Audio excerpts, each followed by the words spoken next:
রাজনীতিতে ভোট আর গ্রহণযোগ্যতা এক জিনিস নয়। নির্বাচনে জয়লাভ করা আর মানুষের হৃদয়ে জায়গা করে নেওয়া, এই দুটির মধ্যে আকাশ পাতাল পার্থক্য রয়েছে।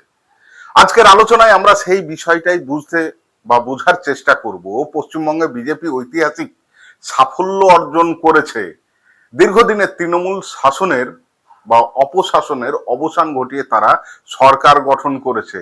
এটা নিঃসন্দেহে একটা বড় রাজনৈতিক ঘটনা, কিন্তু প্রশ্ন হলো, এই জয় কি সত্যিই বিজেপির আদর্শের জয়, নাকি এটা মূলত তৃণমূল বিরোধী জনমতের বিস্ফোরণ, নাকি এসআইআর এর ফলাফলের রেজাল্ট?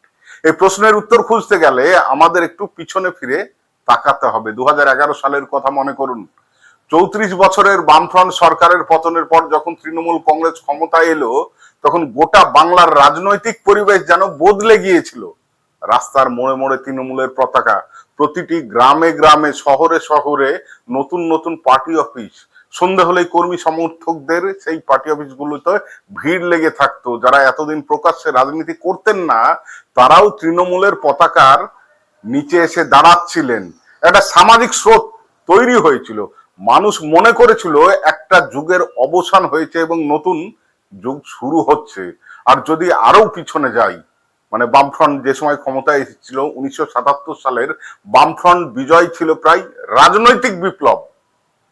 জরুরি অবস্থার পর মানুষ কংগ্রেসকে প্রত্যাখ্যান করেছিল। ভূমি সংস্কার, পঞ্চায়েত ব্যবস্থা, কৃষকদের অধিকার, এসব প্রশ্নে বামফ্রন্টের প্রতি মানুষের এক ধরনের আদর্শগত সমর্থন তৈরি হয়েছিল।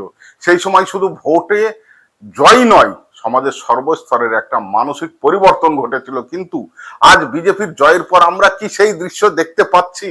রাস্তার মোড়ে কি বিজেপি কর্মীদের স্বতঃস্ফূর্ততা ভিড় দেখা যাচ্ছে?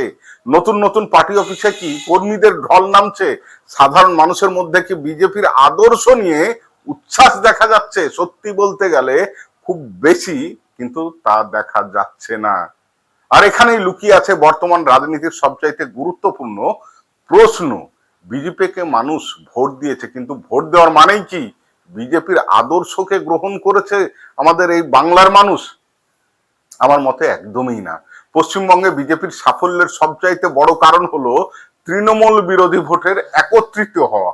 যে ভোট একসময় বামফ্রন্ট বা কংগ্রেস পেত, সেই ভোটের একটা বড় অংশ বিজেপির দিকে চলে গেছে। কারণ মানুষ পরিবর্তন চাইছিল, মানুষ তৃণমূলকে হারাতে চেয়েছিল।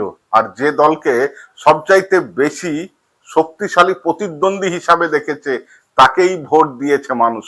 এটাকে রাজনৈতিক ভাষায় বলে স্ট্র্যাটেজিক ভোট। অর্থাৎ নিজের পছন্দের দলকে নয়, প্রতিপক্ষকে হারাতে সক্ষম দলকে ভোট দেওয়া পশ্চিমবঙ্গের বিজেপির বড় অংশের ভোট এই ধরনের। বিশেষ করে শহর অঞ্চল, দক্ষিণবঙ্গ এবং বহু বামপন্থী অধ্যুষিত এলাকায় এই প্রবণতা স্পষ্ট। অনেক বাম সমর্থকও মনে করেছিলেন তৃণমূলকে হারানোর জন্য বিজেপি কার্যকর শক্তি, তাই তারা অস্থায়ীভাবে বিজেপিকে সমর্থন করেছেন। কিন্তু সমর্থন আর আদর্শগত আনুগত্য এক নয়। আজও যদি আপনি গ্রাম বাংলার বহু এলাকায় যান, দেখবেন মানুষ তৃণমূলের বিরুদ্ধে কথা বলছে, কিন্তু বিজেপির পক্ষে তেমন আবেগ নিয়ে কথা বলছে না। এটাই বাস্তবতা। উত্তরবঙ্গ, জঙ্গলমহল এবং সীমান্তবর্তী কিছু অঞ্চলে বিজেপির একটা নির্দিষ্ট ভোট ব্যাংক তৈরি হয়েছে বেশ কিছুদিন ধরেই। সেখানে দীর্ঘদিন ধরে বিজেপি সাংগঠনিক কাজকর্ম করছে। কিছু অঞ্চলে পরিচয় রাজনীতি, কিছু অঞ্চলে বঞ্চনার প্রশ্ন, আবার কিছু অঞ্চলে উন্নয়নের দাবিকে সামনে রেখে বিজেপি সমর্থন গড়ে তুলেছে। কিন্তু গোটা বাংলার চিত্র এক নয়।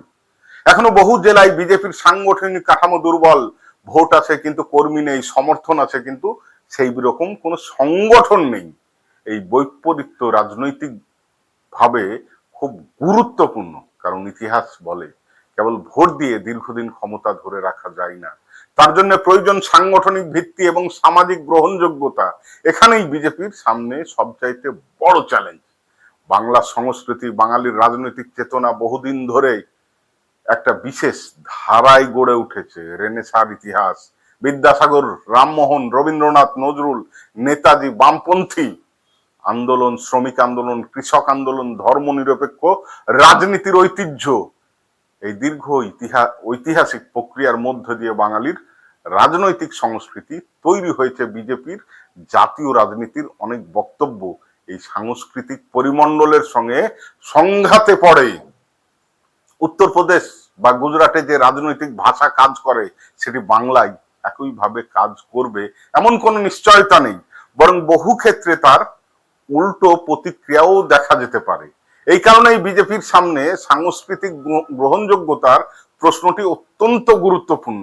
আরো একটা বিষয় লক্ষণীয়, বর্তমানে বিজেপি নেতৃত্বের বড় অংশই একসময় তৃণমূল বা অন্য ধর্ম নিরপেক্ষ রাজনৈতিক দলের সঙ্গে যুক্ত ছিলেন।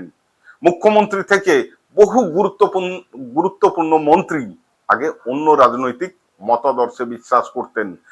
তাদের পুরনো বক্তব্য এখনো সোশ্যাল মিডিয়ায় ঘুরছে, মানুষ সেই ভিডিও দেখছে, তুলনা করছে, প্রশ্ন তুলছে। ফলে বিজেপির আদর্শগত অবস্থান নিয়ে সাধারণ মানুষের মনে একটা দ্বিধা তৈরি হওয়াটাই স্বাভাবিক। আর সেটাই কিন্তু এখন হচ্ছে এবং আগামী দিনে আরো বেশি করে হবে। যখন একজন নেতা গতকাল এক কথা বলছেন এবং আজ সম্পূর্ণ বিপরীত কথা বলছেন, তখন মানুষের মনে প্রশ্ন জাগবেই। এই দ্বিধা ভবিষ্যতের রাজনীতিতে বড় ভূমিকা নিতে পারে। ইতিহাস আমাদের আর একটা শিক্ষা দেয়, পশ্চিমবঙ্গে রাজনৈতিক আনুগত্য কখনো স্থায়ী নয়। কংগ্রেস এক সময়ে অপরাজয় ছিল, তারপর বামফ্রন্ট এলো, বামফ্রন্টও এক সময় অপরাজয় বলে মনে হতো, তারপর তৃণমূল এলো, আজ বিজেপি এসেছে। অর্থাৎ বাংলার মানুষ প্রয়োজন মনে করলে ক্ষমতার পরিবর্তন ঘটাতে দ্বিধা করে না। তাই কোনো রাজনৈতিক দলেই ধরে নিতে পারে না যে এই জয় চিরস্থায়ী। এখন প্রশ্ন হলো, বামপন্থী ও কংগ্রেস সমর্থকদের কি করা উচিত? আমার মতে প্রথম কাজ হওয়া উচিত হতাশা না হওয়া। দ্বিতীয় কাজ হচ্ছে বিজেপিতে চলে যাওয়া পুরনো সমর্থকদের শত্রু হিসাবে না দেখা, কারণ তাদের বড় অংশ আদর্শগতভাবে বিজেপিতে কিন্তু কেউ যায়নি। তারা তৃণমূলের বিরোধিতার কারণে বিজেপিকে সমর্থন করেছে। পরিস্থিতি যদি আবার আগামী দিনে বদলায়, তাহলে তাদের একাংশ আবার ফিরে আসতে পারে। রাজনীতিতে দরজা বন্ধ করলে মানুষ ফিরে আসে না, কিন্তু যোগাযোগ বজায় রাখলে, সম্পর্ক অটুট রাখলে, কথাবার্তা চালিয়ে গেলে, রাজনৈতিক আলোচনা চালিয়ে গেলে মানুষ আবার নিজের পুরনো অবস্থানে ফিরতে পারে। হ্যাঁ, সেক্ষেত্রে হয়তো কিছুটা সময় লাগতে পারে, কিন্তু অবশ্যই একদিন ফিরে আসে আবার।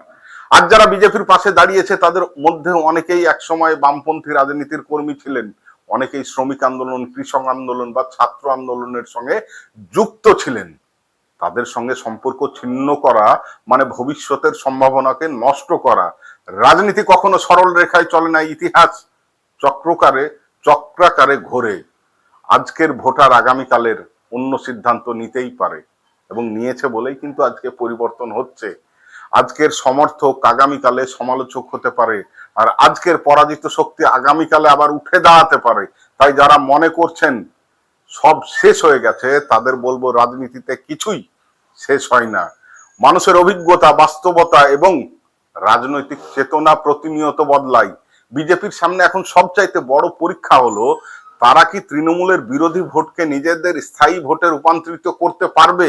তারা কি বাংলার সংস্কৃতির সঙ্গে নিজেদের খাপ খাওয়াতে পারবে?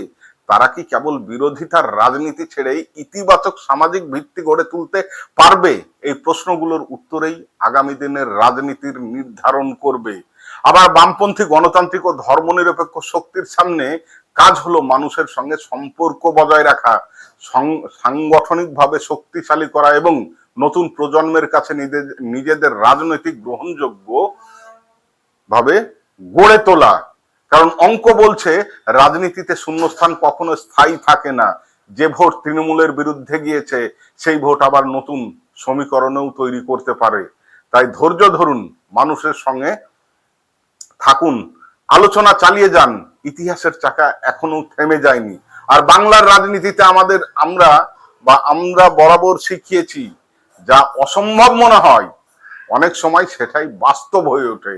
সেই কারণেই বলা যায় বর্তমান ফলাফল গুরুত্বপূর্ণ, কিন্তু চূড়ান্ত নয়। লড়াই এখনো শেষ হয়নি, বরং নতুন অধ্যায়ের মাত্রা শুরু হয়েছে। এ বিষয়ে আপনারা কি ভাবছেন অবশ্যই কমেন্ট করে জানাতে ভুলবেন না। আজকে এই পর্যন্তই, ধন্যবাদ।